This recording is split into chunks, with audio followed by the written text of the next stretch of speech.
nagsimula ang part 3 na magpunta sila Wednesday at Teen sa Jerica's coroner's office, umaasa si Wednesday na maeksamin ang katawan ng matandang lalaki upang makakuha siya ng mga flow. I-record niya ang kanyang mga findings, ngunit biglang dumating ang pulis at ang coroner sa opisina kaya agad na nagtago si Wednesday. Pinag-usapan ng dalawa ang tungkol sa kaso at ipinakita ng coroner ang putol na paa ng matandang lalaki. Pagkaalis ng pulis ay nakita ng coroner na bukas ang isang pinto ng mortuary shelf. Nakita niya si Wednesday sa loob nito, ngunit dahil magaling magkunwaring patay si Wednesday ay hindi na nagsuspecha ang coroner. Samantala sa klase ni Miss Tornhill ay nagbubulungan ang lahat tungkol sa paparating na rave and dance. Sinabi ni Xavier kay Wednesday ang tungkol dito, ngunit umiwas ito ng tingin sa kanya. Pagkatapos ay nag-ikot-ikot siya sa misteryosong art studio ni Xavier at doon ay nakita niya ang napakarami mga sketch na katulad ng halimaw. Tagli niyang kinuha ang ilang mga drawing at umalis, ngunit nakita niya na nakatayo sa labas si Xavier. Salamat na lang at hindi ito nagsuspecha ng kahit ano sa kanya at sa halip ay inakala nito na baka gusto lang niya magtanong tungkol sa party. Upang itago ang ginawang pagpasok sa studio ay tinanong niya si Xavier na samahan siya nitong magsayaw at pumayag naman ito. Pagkatapos ay dinala niya sa pulis ang isang sketch ni Xavier at kamukha ito ng litrato na natagpuan ng pulis sa bangkay ng matandang lalaki. Agad na pumayag ang pulis na makikipagtulungan siya kay Wednesday kung makapagbibigay ito ng matibay na ebidensya. Samantala ay nagpunta si Enid kay Lucas sa coffee shop. Si Lucas ay isang anak ng mayor at isang bully at inaya nito si Enid sa rave and dance at agad na pumayag naman si Enid. Nagpunta naman si Wednesday kay Tyler na may gusto sa kanya at gusto siyang isayaw ni Tyler sa party, ngunit sinabi ni Wednesday na mayroon siyang kailangan gawin kaya't nasaktan si Tyler. Pagkatapos ay ipinakita ni Wednesday kay Eugene ang mga sketch ni Xavier kung saan ay nakita ni Eugene ang kuweba sa litrato at dinala siya nito doon. Sinabi ni Eugene na nakita niya ito na maghanap siya ng mga bubuyog. At doon ay nakita nila ang isang claw lodge na nakasabit sa loob ng kuweba. Bumalik na si Wednesday sa art studio ni Xavier upang makakita ng ebidensya ng DNA na mag-match sa claw lodge. Nakakita siya ng basahan na puro dugo at inilagay niya ito sa kanyang bag, ngunit bigla siyang nahuli ni Xavier na namumula ang kanyang kamay kaya't naisip nito na may lihim na motibo si Wednesday. Tinanong siya ni Wednesday kung siya ba ang halimaw, ngunit ipinaliwanag ni Xavier na palaging nagpapakita ang nilalang na ito sa kanyang panaginip kaya't inisketch na ito sa papel. At sa kasamaang palad ay nabuhay ang halimaw at sinugatan nito ang leeg ni Xavier at na mapagtanto niya na niloko siya ni Wednesday kaya pinalabas niya ito. Pagkatapos ay dinala niya ang dugo, ang basahan at kuko sa pulis at pinatest niya ang mga ito. Samantala ay maingat na nagtatype si Ting sa typewriter ni Wednesday at inilaglag niya ito sa coffee shop upang mabasa ni Tyler. At sa rave and dance night habang nagsisidatingan ng mga estudyante na suot ang mga naggagandahang mga damit ay nagplano naman si Wednesday na mag-research sa kuweba kasama si Eugene. Ngunit biglang kumatok si Tyler na may dalang bouquet at si Ting pala ang gumawa ng sulat ng paghingi ng tawad kay Tyler upang may sayaw nito sa party si Wednesday. Nagawa din ito makakuha ng isang napakagandang gown. Nagalit si Wednesday kay Ting dahil pala desisyon nito nang hindi niya alam. Ngunit pinatawag niya ito na makita niya ang nakakamanghang gown, lalong na-attract si Tyler na makita niyang suot ni Wednesday ang napakagandang damit.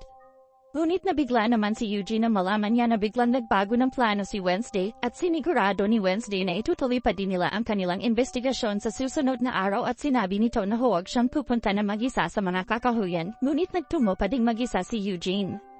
At sa dance floor ay napatulala ang lahat kay Wednesday habang suot nito ang isang napakagandang gown. Hindi na matiis ni Xavier ang kanyang nararamdaman para kay Wednesday kaya't nilapitan niya ito at sinabi niya ang hindi nila pagkakaunawaan ni Tyler. Pagkatapos ay sinabi ni Wednesday ang pag-uusap nila ni Xavier at dito ay nalaman natin na sumasama pala si Tyler sa mga bully. Sinira nila ang wall painting at kinatake nila si Xavier noong nakaraang outreach day. Sinabi ni Tyler na nagbago na siya ngayon kaya't hindi siya masisi ni Wednesday. Samantala ay makikita natin si Lucas na itinetext niya ang kanyang mga kaibigan na nagplano ng paghihiganti laban sa mga outcast dahil sa pagsunog ng Joseph Crackstone statue. Pagkatapos ay nagsayaw na si Wednesday ng kakaibang sayaw ng goth sa dance floor kaya't nagulat ang lahat sa kanya. At sa kakahuyan ay bumalik na sa kuweba si Eugene at nakita niya doon na may nagsindi ng apoy.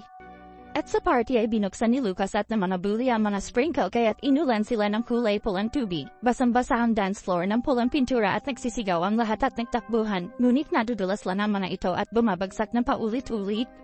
Biglang nagkaroon ng panitain si Wednesday na nagpapakita ng nakakatakot na kamatayan nila ni Eugene kaya't dagling nagtatakbo na ito sa mga kakahuyan upang hanapin si Eugene. Samantala isinubok ang takasan ni Eugene ang halimaw matapos niya marinig ang mga angin nito. Tinawag siya ni Wednesday ngunit sa kasawiang palad ay inatake na ng nilalang si Eugene bago pa man niya ito makita.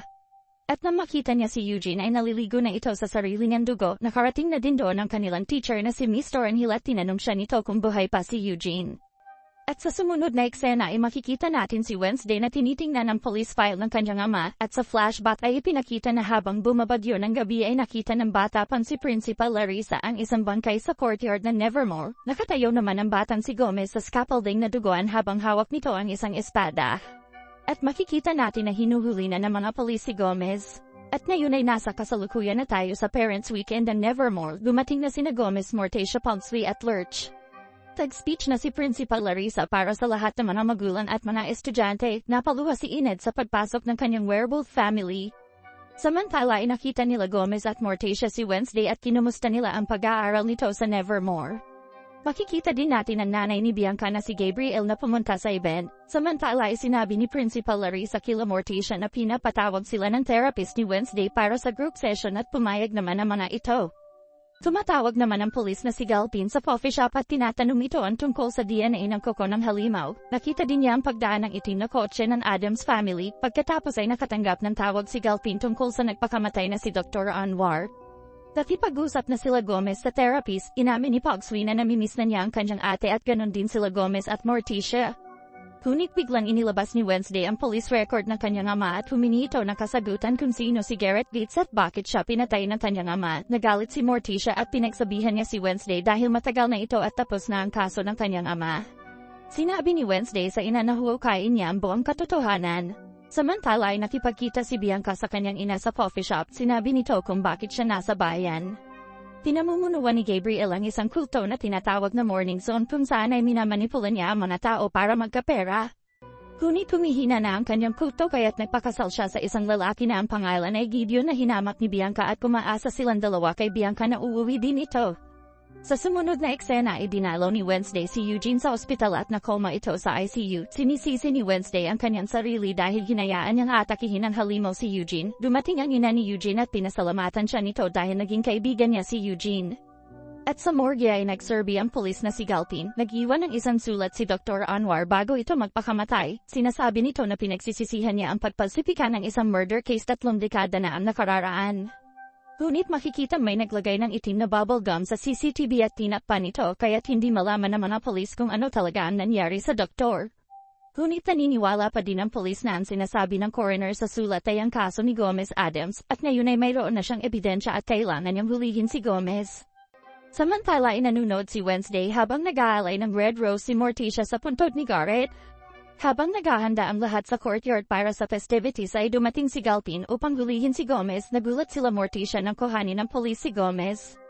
Pinuntahan nila Wednesday ang kanyang ama sa kulungan upang malaman niya ang buong katotohanan. Inamin ni Gomez na nahuhumaling si Garrett kay Morticia at sinusubaybayan niya ito. Inireport ni Morticia sa pulis si Garrett ngunit wala din nangyari kaya't galit na pinatay ni Gomez si Garrett. Matapos malaman ni Wednesday ang katotohanan ay hindi siya sigurado kung guilty talaga ang ama. Samantala iniregaluhan si Enid ng kanyang ina ng isang brochures para sa isang lycanthrope conversion summer camp, at ang camp na ito ay para kay Enid upang mapilit itong maging isang werewolf, ngunit pumayaw naman si Enid. Ilan sandali ay makikita natin na nakatayo si Morticia sa isang meeting place para sa Nightshades nang puntahan siya ni Wednesday, at sinabi ni Morticia ang katotohanan sana. At ang palayasin ni Gomez si Garrett ay nakita niyang halos bumubula na sa galit ang bibig ni Garrett, kaya't napilitan siyang saksakin nito at pagkatapos ay nahulog ang katawan nito sa courtyard kung saan ay nakita ito ni Principal Larissa. Kinuha ni Gomez ang espada at sinabi niya kay Morticia na magtago na ito sa kanyang kwarto.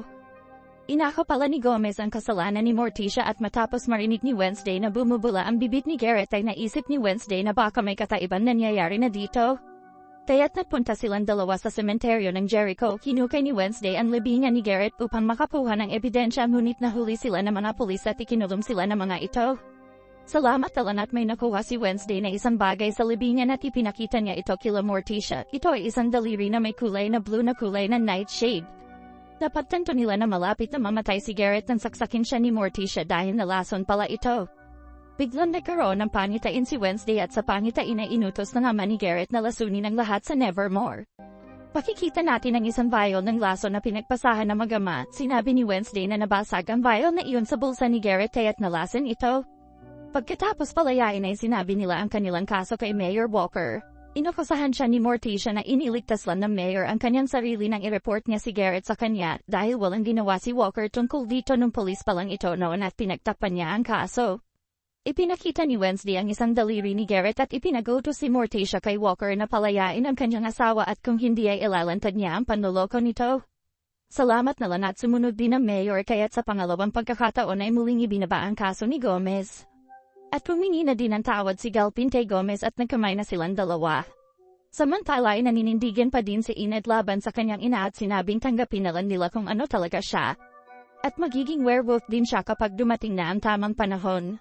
At sa pagtatapos ng parent-teacher weekend ay nagpaalam na si Wednesday sa kanyang pamilya.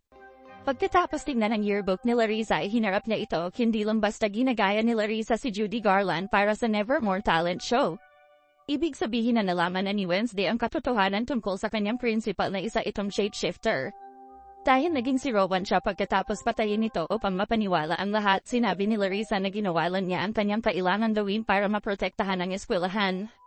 Tinanong niya ang shapeshifting principal kung paano niya pinoprotektahan si Eugene, ngunit bigla silang nakarinig ng mga nagsisigawan sa labas kung saan ay nakita nila ang isang mensahe na firewheelry na nakasulat sa damuhan ng eskwelahan.